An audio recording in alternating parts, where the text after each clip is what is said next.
Ամփոփում ենք տարին 2025 թվական։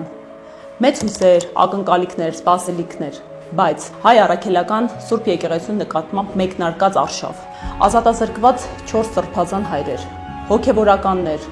նվիրյալ հայրենակիցներ, հոգնել եք, չէ՞։ Ես էլ եմ հոգնել։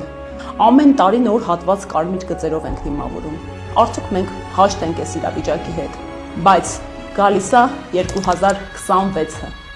2026 թվականը բախտորոշիչ է լինելու ինձ, ձեզ եւ մեր բոլոր հայերիս համար։ Մենք ունենք եւս մեկ հնարավորություն որոշելու արդյոք մենք լինելու ենք այն անփառունակ սերունդը, որը այս իրավիճակը իր ողջ ծանրությամբ թողնելու է մեր երեխաներին, թե ի վերջո կանգնելու ենք ոտքի եւ թելադրելու ենք մեր կամքը։ Արդյոք մենք թույլ ենք տալու, որ մեր միջավայրի համար, մեզ համար կասկածելի, ոչ վստահելի ինչ-որ մարդիկ որոշեն մեր ապագա ճակատագիրը։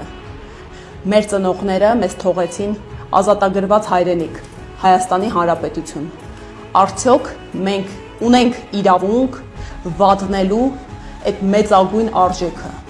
Արդյոք մենք ունենք իրավունք եւ ընտրում ենք դառնալու ազգային փոքրամասնություն այս աշխարհում։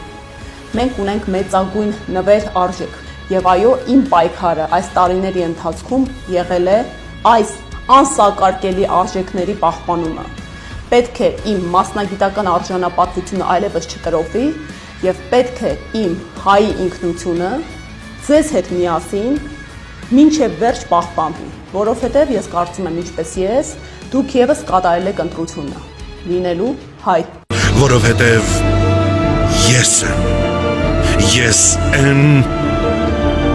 ես եմ, իմ անունս է պայքար եւ վախճանս։